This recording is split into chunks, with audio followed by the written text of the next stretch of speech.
Les arrestations arbitraires à Kinshasa sont devenues monnaie courante. Certains OPJ et magistrats qui sont pourtant censés connaître la procédure pêchent par des violations répétées de la loi en vigueur.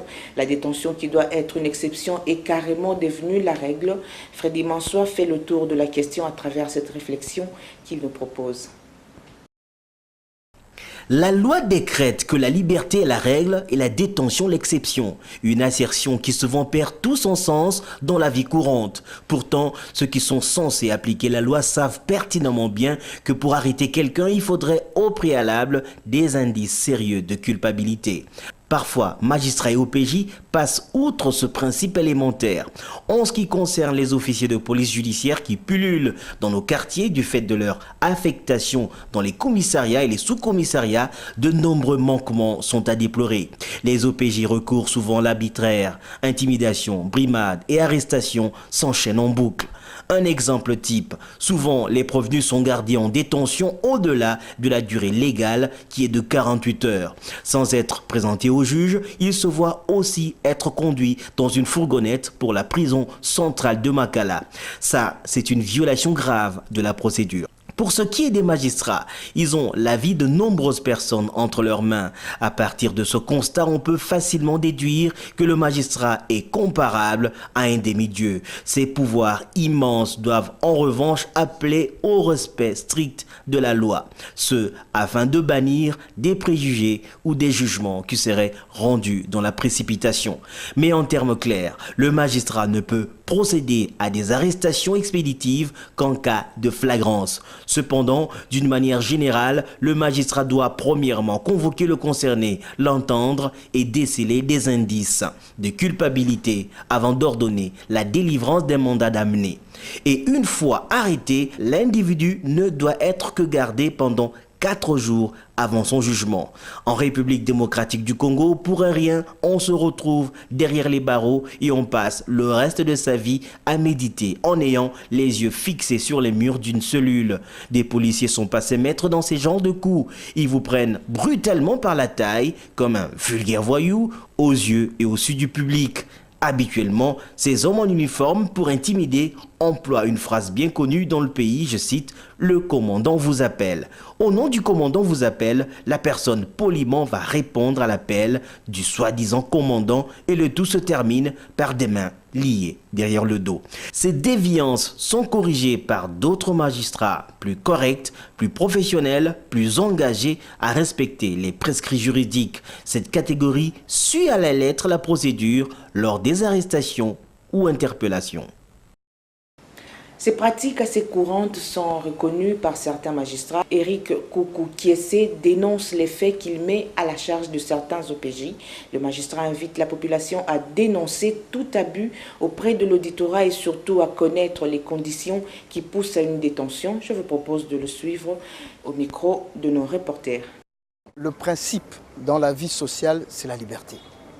Du reste, on est en démocratie, donc c'est la liberté de mouvement. Alors, une arrestation qui constitue une exception à ce principe ne peut intervenir que dans le cas qui sont légalement prévus. Et dans le cas qui sont prévus pour qu'il y ait une arrestation, il faut d'abord qu'une personne commette une infraction et qu'il y ait des indices sérieux de culpabilité, c'est-à-dire des éléments qui montrent que cette personne ait eu à commettre cette infraction.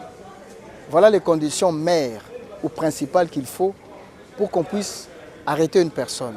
Pour des infractions dont la peine est bénigne, là, il faudrait réunir des conditions supplémentaires au-delà de ce que je viens de dire.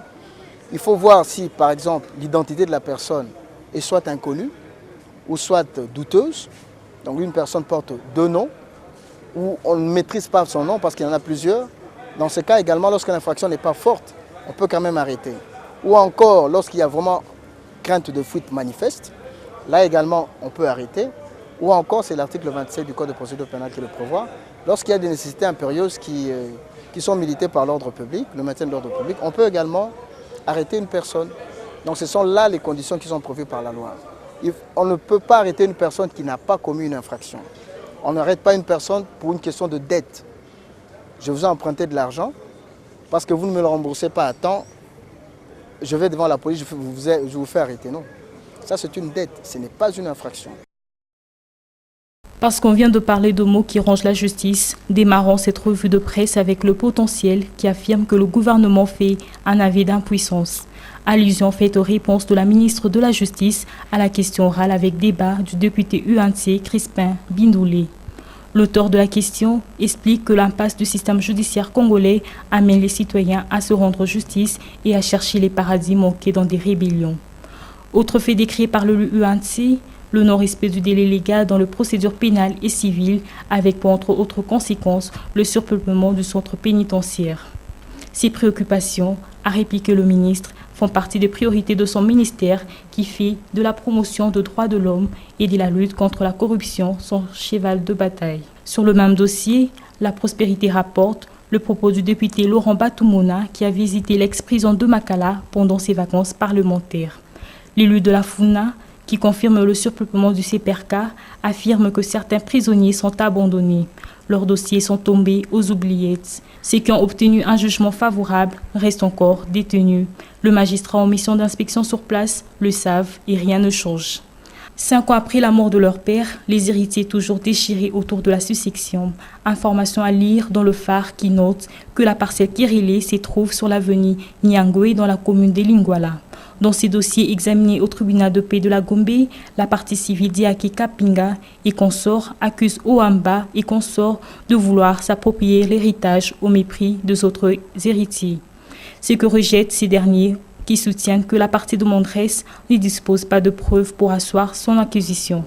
On va terminer cette revue de presse avec Congo News qui relate cette affaire jugée au tribunal de paix de la Gombe. Ancien agent de la Banque centrale du Congo, Franck Mvuzu, écrit le journal, est accusé pour plagiat du plan comptable de la BCC. Il est également poursuivi pour la dénonciation calomnieuse faite contre la personne du gouverneur Jean-Claude Massangou. Mais le journal n'accorde pas la parole à la partie de Fondresse. Voilà.